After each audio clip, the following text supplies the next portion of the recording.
What if a soccer match with no goals was actually one of the most fascinating tactical battles you could possibly imagine? Hmm. We often chase the highlight reels, don't we? The screamers from 30 yards out, the dramatic last-minute winners that just send the crowd wild. The big moments. Exactly. But sometimes the true genius, the real struggle, the absolute sort of mastery of the game is found in a scoreline of 0-0. It's a paradox, isn't it? It really is.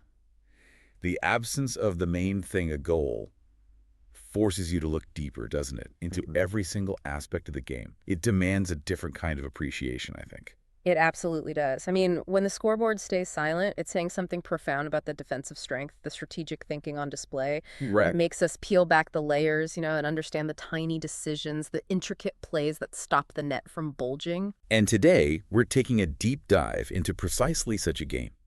The recent FIFA Club World Cup knockout match.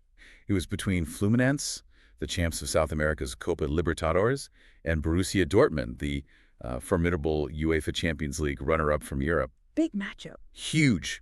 Played June 18, 2025.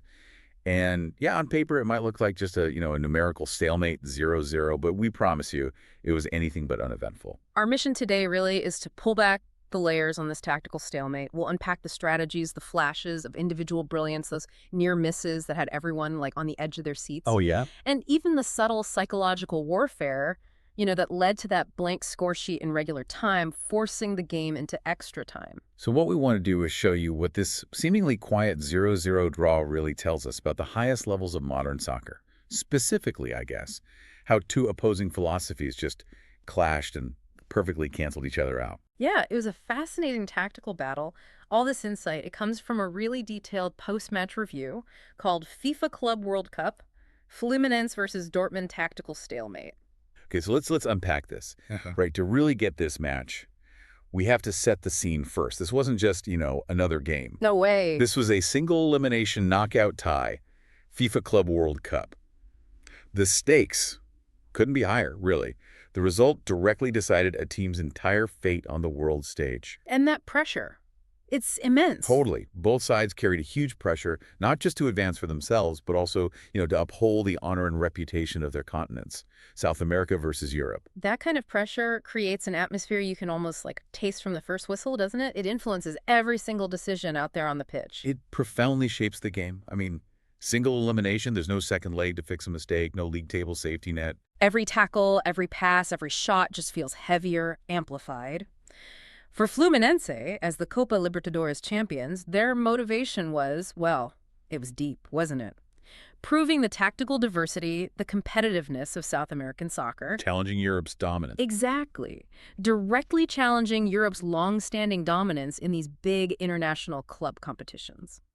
You see, even getting a 0-0 draw in regular time against a top European side like Dortmund, well, that's not just a small thing for them. No, it's huge. It's a significant historic achievement.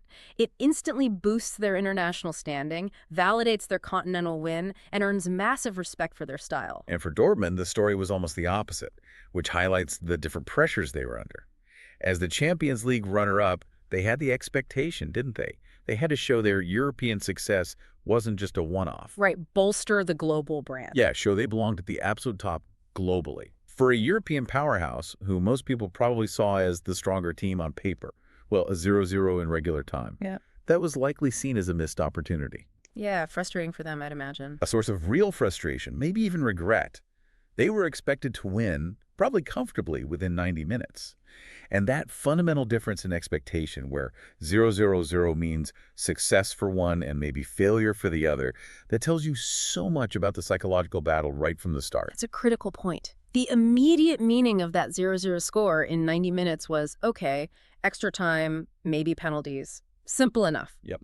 But beyond that, the score reflected this incredible defensive solidity, this discipline from both teams. They were so well organized, so committed defensively, that they basically canceled each other out attacking-wise. But it also hints at something else, doesn't it? It does. It subtly hints at maybe a struggle with attacking creativity, or maybe just poor finishing from key players, or even just, plain bad luck in front of goal. It's a complex outcome, like a puzzle box waiting to be opened. And when you dig into the season background for both teams, it paints an even clearer picture of why this 0-0 happened the way it did. For Fluminense, right, they've just won the Copa Libertadores, the absolute peak of South American club soccer. Huge achievement. So their whole season's focus had likely shifted almost entirely to this Club World Cup. Domestic league games, probably secondary, just keeping fit, right? Right, eyes on the big prize. This laser focus let them prepare specifically, meticulously for this international challenge. They arrived fresh, hyper-focused, and maybe they were more willing, psychologically, to just grind it out. A war of attrition. Yeah, prepared for the long haul. Knowing that even dragging a giant like Dortmund to penalties would be seen as a kind of victory, a testament to their toughness. They were ready for that fight. Whereas Dortmund, they faced a much different and you could argue more draining set of pressures. They were locked in a fierce battle in the Bundesliga for Champions League spots. That's a relentless grind, week after week. Plus the Champions League run itself. Exactly. All the way to the final. That's incredibly taxing. So they probably came to the Club World Cup hoping for a quick win, get it done in 90 minutes. Conserve energy. Definitely. Conserve energy, avoid another 30 minutes, avoid the stress of penalties, which could seriously impact their domestic and European campaigns still going on, and this underlying pressure for a quick result.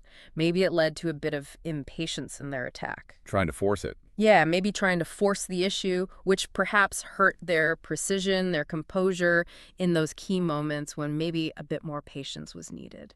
It's absolutely fascinating, isn't it? Just thinking about how these different contexts, these pressures, might shape a team's risk tolerance, their whole psychology in a match like this. Definitely. I mean, if you were in their shoes, right, facing these contrasting pressures, one team fresh, focused, the challenger, the other maybe a bit battle-weary, juggling multiple fronts, what would you prioritize? Tough one. Do you go all out early, risk getting caught on the break?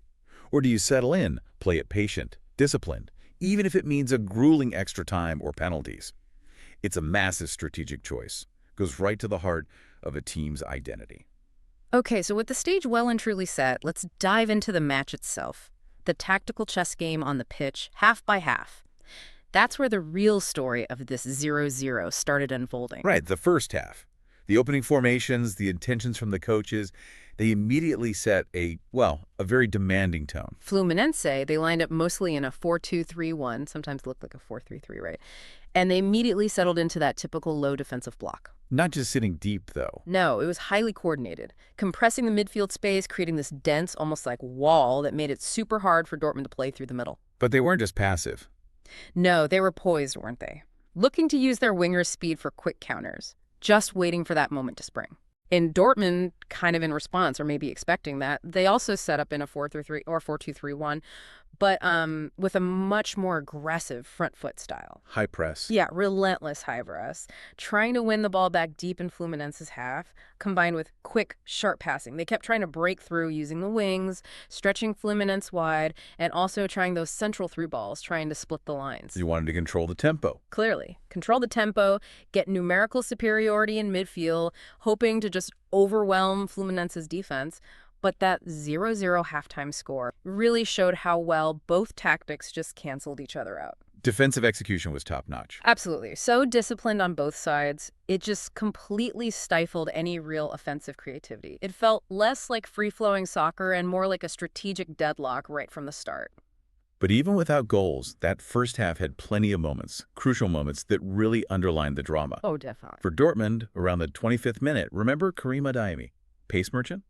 Cut in sharply from the left. Vicious shot. Unleashed this low shot, looked destined for the corner, but Fabio, the Fluminense keeper, just reacted brilliantly, saved it with his foot, incredible reflex save. Pure instinct. Then, 38th minute, Nicholas Couto gets this perfectly weighted pass from Sabitzer.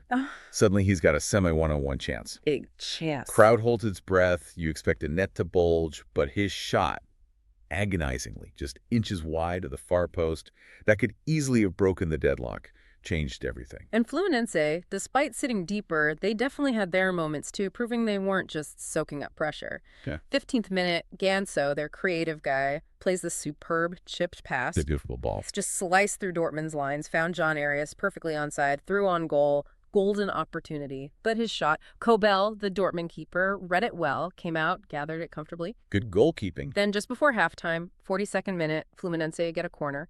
Felipe Melo, the veteran defender, big physical presence, connects with a powerful header. Looked goal-bound. Off the line. Cleared off the line by a scrambling Dortmund defender. Almost miraculous. These near misses, right? Where goals were stopped by inches, incredible saves, or just sheer desperation.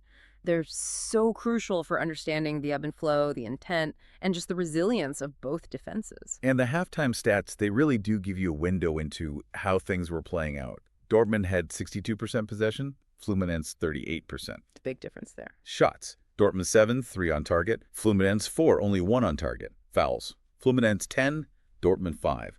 Corners. Dortmund 4, Fluminense 1. Okay, so what those numbers immediately tell you is Dortmund's clear advantage in possession and shots. Well, it didn't lead to many shots on target, did it? And it didn't break Fluminense down. Shows their efficiency issues, maybe. Yeah, points to offensive efficiency problems for Dortmund and also just excellent defensive discipline from Fluminense. And Fluminense's higher foul count, that's not just random aggression. Tactical fouls. Exactly. It points to a deliberate, aggressive defensive plan. They were happy to break up Dortmund's rhythm, stop those intricate moves before they got dangerous, even if it meant giving away free kicks further out. So that combination, Dortmund not converting dominance, Fluminense being disruptive and tenacious, that's what led to the 0-0 at the half. Perfectly executed defense from Fluminense. Frustrated attack from Dortmund. Spot on. Moving into the second half, you could see both coaches making adjustments, desperate to break this deadlock. Fluminense may be feeling a bit more confident after the first half. They seem to raise their defensive line just a little. Pressed a bit higher. Yeah, press more aggressively in midfield. And they were likely looking to inject more pace, more creativity into their counters. Maybe bringing on someone like Jhon, hoping to turn defense into attack even quicker. And Dortmund, feeling the clock ticking, they also tried to switch things up offensively. Maybe changing focus from those wide crosses to trying to force it through the middle more, or maybe taking more long shots, just trying to blast through. Terzic made subs around the hour mark, didn't he? Yeah, likely around the 60th minute. Bring on players like Bynoe, Gittens, trying to add some dynamism, some fresh energy into an attack that had gotten, well, a little bit predictable. A clear signal, ramp up the pressure. And yet, even with all that, the big moments still didn't end in goals. 72nd minute, Dortmund put together this beautiful team move, really intricate, got the ball into the box. Looked certain. Forward shoots powerfully, but Nino, the Fluminense defender, clears it off the line. Crucial block. That wasn't just a save. It was preventing a certain goal. Huge morale boost for Fluminense, and you can see Dortmund visibly deflate a bit after that. Massive moment. Then 85th minute, time running out, quick Fluminense counter. Yeah. Jhon Arias drives into the box. Looks dangerous. Hummels is there, though. Yeah, expertly shielded by the veteran Mats Hummels. His positional awareness was perfect, just eased Arias away from goal, prevented the shot entirely. These small moments, as you say, where goals were just inches away or a second away, they built up so much tension in that second half. Propelled it towards extra time. Exactly. And they just show how vital defensive positioning is, that willingness to put your body on the line, self-sacrifice at the elite level. Every inch matters in these games. We also have that bit of controversy, didn't we, around the 65th minute? Yes, the penalty shout. Dortmund player goes down on the box. Referee waves play on instantly. Big protests from the Dortmund bench. You could feel the tension spike. VAR check. Yep, VAR intervenes, reviews it, tense delay. But ultimately, the original no-foul decision stood. And you can see the frustration, the anger on the Dortmund bench among the players. They clearly felt hard done by. Yeah, those decisions are always huge talking points afterwards, aren't they? Affects how people see the fairness of the game, adds that layer of what if. Absolutely. Those moments can swing momentum, emotions, regardless of the final call. So as we got into the closing stages, final 10-15 minutes, both teams visibly stepped it up, didn't they? Desperate for a winner. But still cautious. Exactly. Yeah. Still so careful not to make that fatal mistake. You can see the fatigue setting in, though. More stray passes, uncharacteristic errors from both sides. But the desire was still there. Oh, yeah. That desire to win, push players to take more risks, maybe calculated risks. And then in injury time, Dortmund just laid siege to Fluminense's box. Wave after wave attacks, throwing everything forward. The Fluminense held firm. Just incredibly determined, heroic defending. Yeah. Held firm, forced the 0-0 into extra time.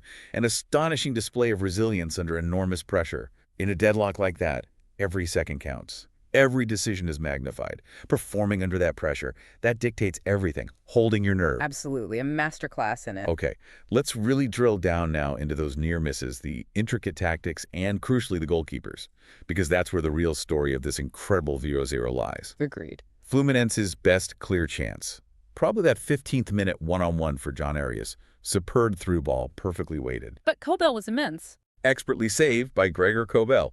Came rushing off his line so quickly, made himself big, decisive body block, closed the angle beautifully, forced Arias into a tough, quick decision. World-class keeping. Yeah. And Dortmund's best shot, for me, it was that 72nd minute chance for Füllkrug. Yeah. Looked like a certain goal. Until Nino stepped in. Exactly. Nino's crucial last-ditch goal line clearance denied them. Threw his body in the way. Pure defensive instinct. These moments, they just vividly show the defensive awareness, the goalkeeping brilliance that kept the score sheet clean. It's about those fine margins in elite soccer, isn't it? A split second, an outstretched foot. Literally makes all the difference between a goal and keeping it 0-0. And it wasn't just the big chances. There were so many clever attacking plays that just got snuffed out, showing the tactical skill on both sides. Dortmund, for example, with Nmecha in the forwards, kept trying those short, quick passes in tight spaces to break Fluminense's first line. Little triangles, link-up play. Yeah, but they were consistently, almost like they knew it was coming, intercepted right at the edge of the box by Fluminense's double pivot, Andre and Arias Martinelli. Like a well-oiled machine. It was like watching them anticipate every move, closing lanes, stifling creativity before it could even get going. Exactly. Andre and Martinelli, as that double pivot, they were like tireless anchors in midfield, constantly breaking up play, shielding their defense, just cutting off Dortmund's central supply lines with incredible discipline and reading of the game. And Fluminense, on the other hand, they often tried those long passes, didn't they? Aiming for German Cano's aerial strength, looking for knockdowns. Create second ball situations, bring the wingers in. But Dortmund's center backs, Yep. Süle and Hummels especially, they were just dominant in the air. Consistently won those headers, neutralized the threat with their strength, timing, positioning, made sure the ball never landed where Fluminense wanted it. So even without goals, this constant tactical push and pull, the attempts to break lines, the disciplined defensive responses, it shows a really high level of strategy, of player understanding. A complex chess match. Where every piece is moved expertly to counter the opponent. Yeah. This 0-0 then, it was absolutely a goalkeeper battle, wasn't it? Yeah. Both keepers were just performing at an almost superhuman level. No question. Gregor Kobel for Dortmund. At least 3 crucial world-class saves, stopping Arias' one-on-one, keeping that powerful long-range shot over the bar by millimeters. His positioning, his reactions were just phenomenal, almost psychic at times. And at the other end, Fabio for Fluminense was equally immense, maybe even more tested at times. 4 crucial saves, especially during those intense Dortmund pressure spells. That save with his foot from Adiemi. Incredible reaction, and he just stayed so calm in those chaotic penalty box scrambles, making vital saves from close range. His experience, his sharp reflexes, commanding his area, absolutely vital for Fluminense. Their consistency, their game-saving plays were just decisive in keeping it 0-0. The literal last line of defense for both teams. It's rare to see both keepers hit that kind of peak in the same game. Truly remarkable. So, okay, beyond the heroic keepers and individual defensive moments, what were the broader, maybe systemic reasons for the lack of goals in such a high-stakes game? Well, for Dortmund, their attacking issues were pretty clear and maybe recurring themes for them. A lot of their shots were either too central, easy for a keeper of Fabio's class, or lacked power, or were just blocked very quickly by Fluminense's packed defense. So, like support in the box sometimes. Yeah, they seemed to struggle with getting enough bodies truly attacking the box. Their attackers looked isolated sometimes, or they just lacked that bit of creative spark needed to unlock such an organized, deep defense. Their attacks at times felt a bit predictable, relying on similar patterns which Fluminense were set up perfectly to handle. And Fluminense's counterattacks, they looked promising, but flaws were evident there too, despite the promising starts. The fast breaks often lacked that final bit of precision, that killer pass. Or the forwards made maybe a poor decision in the key moment passing instead of shooting maybe. Or a touch being too heavy under pressure. fatigue, inexperience. Could be fatigue setting in quickly given the intensity. Or maybe just less experience in these huge global stage moments where every decision feels magnified 100 times. And you just can't ignore the luck factor, can you? No, however cliche it sounds. Dortmund hit the post once, a deflection, an inch the other way, it's 1-0. It just shows how fine the margins are at this level. The difference between a goal and a near miss is tiny. So in these high-intensity, high-stakes knockout games, Any slight weakness in decision-making, in finishing ability, even just how the ball bounces, it gets magnified. They become the core reasons for a deadlock like this. It's not just about what a team did well, but also what they failed to do decisively right at the crucial moment. All right, let's really get into the weeds now with the tactical systems and the individual player roles that specifically created the 0-0. We touched on formations, but let's look at the blueprints head-to-head and the demands on the players. Okay, Fluminense's 4-2-3-1. It really was a defensive fortress, wasn't it? Like a tactical straitjacket. Built around that double pivot, Andre and Arias Martinelli, their main job. Midfield toughness, tightly marking Dortmund's key creators, stopping supply lines through the middle. They did look for counters, though. Oh, yeah, they used the wingbacks overlapping, Jhon Arias cutting inside to threaten on the break. But the foundation was always defensive solidity first. And their defensive execution was just, wow. Superb. A masterclass in collective effort, disciplined shape-shifting. They didn't just hold their 4-2-3-1, they transformed instantly into a 4-4-2 or even my 5-4-1 when they lost the ball. Like chameleons? Yeah. Created 2 or 3 defensive lines almost instantly. This adaptability let them just compress Dortmund's space, especially centrally, forcing them wide, limiting them to passing around the outside rather than cutting through the middle. The impact was clear. Defense was superb, limited Dortmund space. But the counterattack Lacked that cutting edge. The speed and precision, while promising, often fizzled out. They struggled to really punish Dortmund for committing so many players forward. Then you had Dortmund's 4-3-3, designed as this relentless pressing machine. All about possession and high pressing. Win it back high, create immediate threats through the wingers Adeyemi, Malin, and through central penetration from Füllkrug. Midfielders joining in too. Yeah, using guys like Sabitzer and Can for late runs into the box or taking shots from distance. And their defensive approach was part of their attack, really. Exactly. Pressing aggressively in Fluminense's half to win it back quickly, trying to suffocate counters before they even started. But the impact, well, they dominated possession, got more shots off, but genuinely struggled against that deep, compact Fluminense defense. But like the final pass. Lacked that decisive pass or that moment of individual magic or just an unexpected way to break through those lines. And their high press, while good for winning the ball, sometimes left space behind that Fluminense tried to exploit, even if they couldn't quite manage it effectively. So what we really saw was this perfect shield versus spear dynamic, wasn't it? Absolutely. 2 contrasting systems just leading to mutual nullification. Fluminense's defensive counterplan successfully stifled Dortmund's possession game, forced them wide, kept them circulating the ball harmlessly around the box. Like knocking on a locked door. A heavily reinforced door. And Dortmund's pressing offense, in turn, made it really hard for Fluminense's counters to be truly deadly, because Dortmund recovered quickly, counterpressed, denied them space and time for that precise final ball. So this 0-0 score, it's not boring soccer at all. Not at all. It's a product of 2 highly disciplined tactical systems just canceling each other out. It really highlights how, in modern soccer, defensive organization, tactical discipline, executed perfectly, it can often make up for huge differences in individual talent, financial resources, especially in these top-tier games. A lesson in collective resilience. Over individual brilliance, absolutely. When it comes to standout individuals, though, there's no debate about the MVPs, right? The defining figures of this 0. Gotta be the keepers. Both goalkeepers. Gregor Kobel for Dortmund, rated 8.5. Fabio for Fluminense, 8.3. Instrumental, multiple world-class saves, directly preventing goals. Just peak performance. Absolutely. But let's look at the offensive struggles, too, because that's key to the stalemate. Where did the attacking plans falter? Dortmund's Niklas Füllkrug, the main striker, he looked pretty isolated, didn't he, against that packed defense? Had chances, but... Had chances, yeah, but couldn't convert, often surrounded. And Adeyemi and Malin, the wingers, tried hard but faced constant double-teaming from Fluminense's fullbacks and tracking wingers.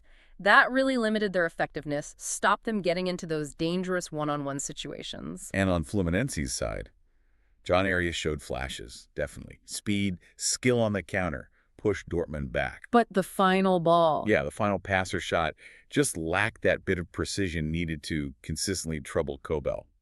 And German Cano, the veteran striker, battled hard against Dortmund's center backs, held the ball up well sometimes. Didn't get many chances himself, though. No, just couldn't shake off the tight marking often enough to get clean shots away. The inability of these key attacking players on both sides to make that decisive game-changing play, that was a direct cause of the 0, undeniable. But beyond the obvious stars and the attacking struggles, you had the unsung heroes, the guys doing the quiet, tireless work that's absolutely essential. Like Andre for Fluminense. Yeah, Andre in midfield. Massive interceptions, relentless running, just cutting off Dortmund's passing lanes, seemed to be everywhere. And Felipe Melo, the veteran defender, a rock at the back. Crucial clearances, organizing the defense with his experience, his voice. And for Dortmund. Marcel Sabitzer's movement, his link-up play in midfield was vital for them, always trying to create connections. And Mats Hummels, the experienced defender, excellent positioning, critical blocks, interceptions, just provided that crucial, calming support in a really demanding game. These are the players who do the dirty work, right? Right. Keep the team functioning without grabbing headline. Exactly. Indispensable for tactical execution and just holding everything together. And then the impact of substitutions. The coach's big lever to change things. Dortmund's Edin Terzic, he made a clear attacking push mid-second half.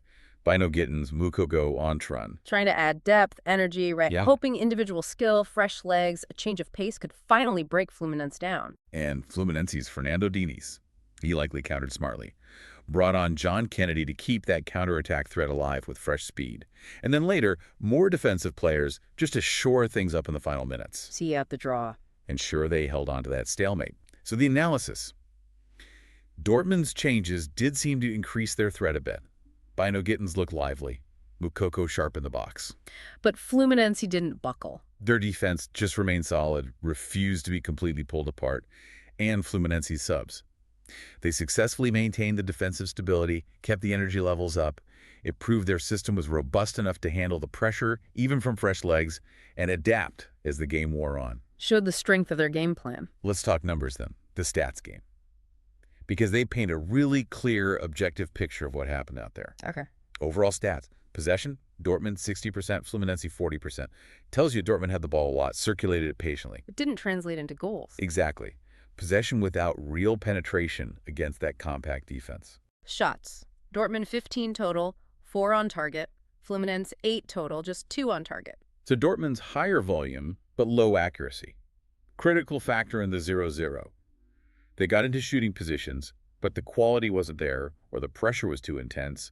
Lots blocked or rushed. Pass success rate, Dortmund 88%, Fluminense 80%. So Dortmund were precise with their passing. But couldn't get into the vital areas. Yeah, couldn't penetrate the final third consistently. Passing well, but mostly around the outside of Fluminense's defensive block, not through it, like drawing circles around a fortress, as you said. Fouls and yellows are very telling, too. Fluminense 18 fouls, 3 yellows. Dortmund 10 fouls, 1 yellow. That high foul count for Fluminense just screams tactical disruption, doesn't it? Aggressive defensive strategy.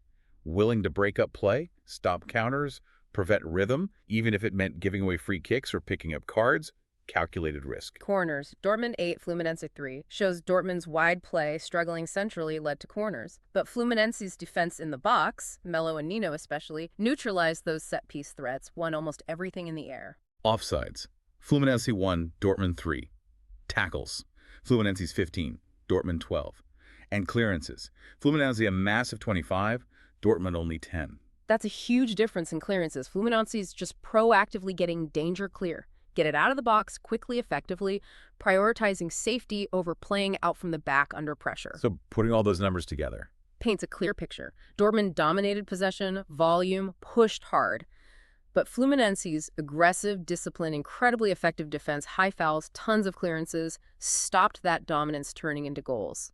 It's really a testament to tactical defensive success, not just attacking failure from Dortmund. And the player data, the ratings, they just back up what we saw, don't they? Goalkeepers, exceptional. Kobel 8.5, Fabio 8.3. High ratings reflect those game-saving moments. Definitely. And Fluminense's defensive stars really shone. Felipe Melo, center back, 8.0 rating, 3 tackles, 8 clearances. Andre, the holding midfielder, 7.5 rating, 4 tackles, 2 clearances. Their numbers just underline how crucial they were in holding the line, screening the defense, disrupting Dortmund, linchpins of that fortress. For Dortmund's midfield and attack, the ratings show effort, but not that decisive impact. Sabitzer, midfielder, 7.0. 3 shots, 1 on target, 2 key passes. Fulkrug, striker, 6.5. 4 shots, 1 on target. Shows they were involved, trying, but struggled to be clinical. Yeah, stifled often. And Fluminense's attacker, Arias, the winger, 7.0 rating, 2 shots, 1 on target, 1 key pass. Flashes of danger on the break, but ultimately didn't convert those moments. So the ratings, the stats, they reinforce it. Keepers were critical. Fluminense's defenders excelled. And attackers on both sides just struggled with efficiency, decision-making against well-drilled defenses. It wasn't just 1 or 2 players failing, it was a collective struggle to break down organized opposition. And then there's the non-match data. The soft power dynamics, you could call them. Add another layer, doesn't it? Average age. Fluminense, 28.5 years. Dortmund, 25.3. Interesting difference. Fluminense's experience maybe helped their composure in defense, especially under pressure, kept them organized. Well, Dortmund's youth brought energy, but maybe lacked that final bit of decisiveness or patience. Plausible. But the most staggering difference, and what makes Fluminense's performance so incredible, is the squad value. Fluminense around 80 million. Dortmund around 550 million. Wow. That's a massive gap. Huge, almost incomprehensible financial difference. Fluminense's ability to get the 0-0 draw against those odds, it profoundly suggests tactical execution, team spirit, collective will, meticulous preparation.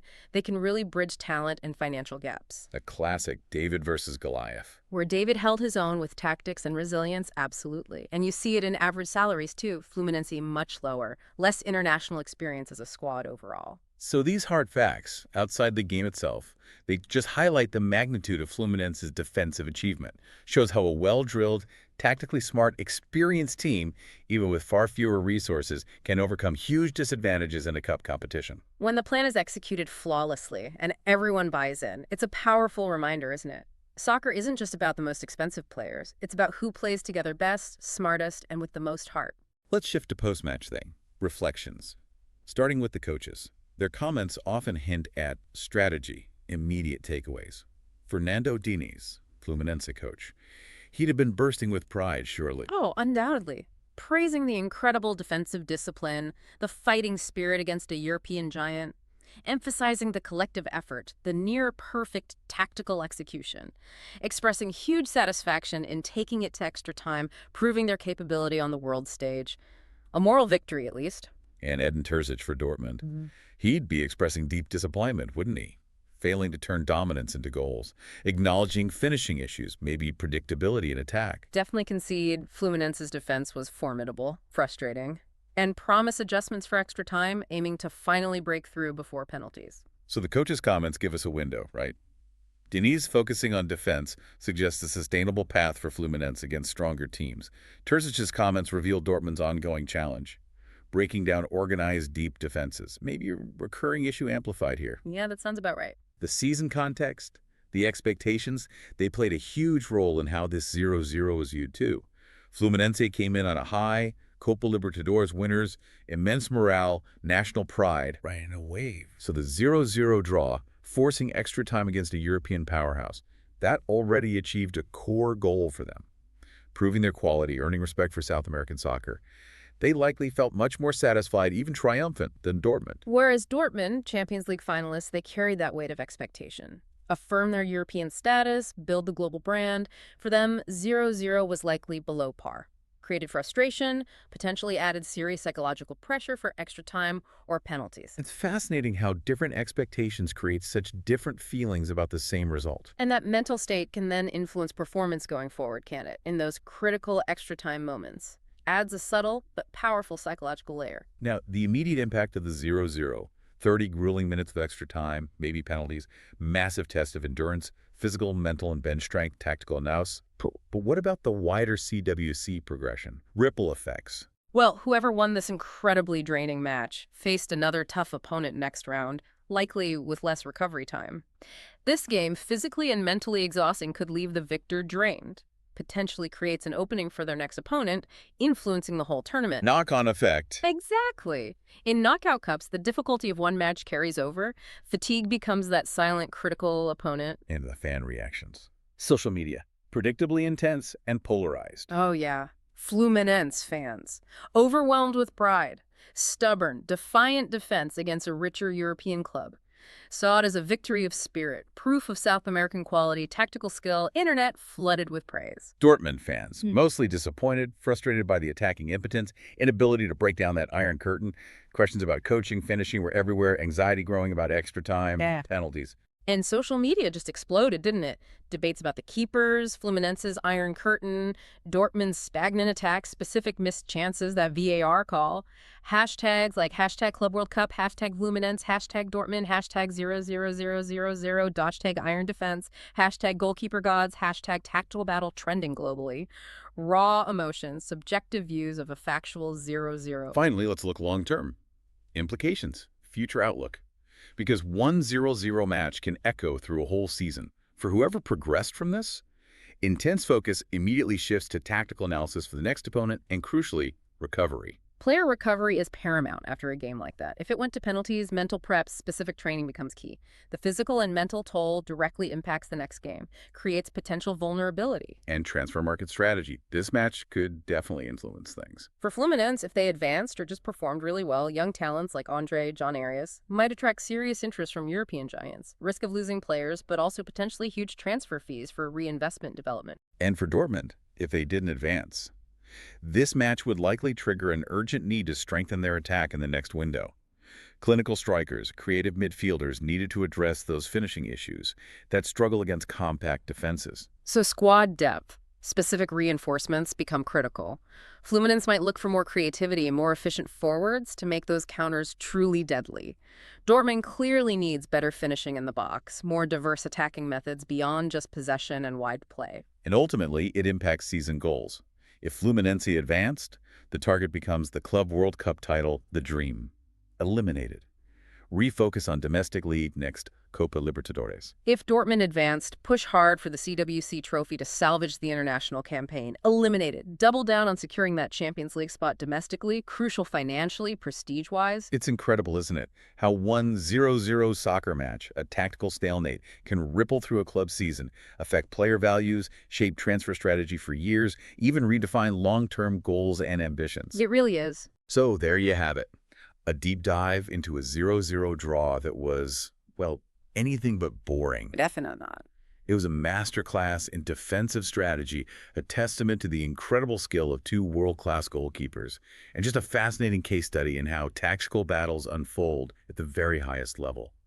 It reminds us that sometimes the best stories in sports aren't found in the goals, but maybe in their absence, in that relentless pursuit of denial. And this deep dive really shows how, in modern soccer, disciplined tactics, collective effort, they can absolutely bridge huge gaps in money and individual talent.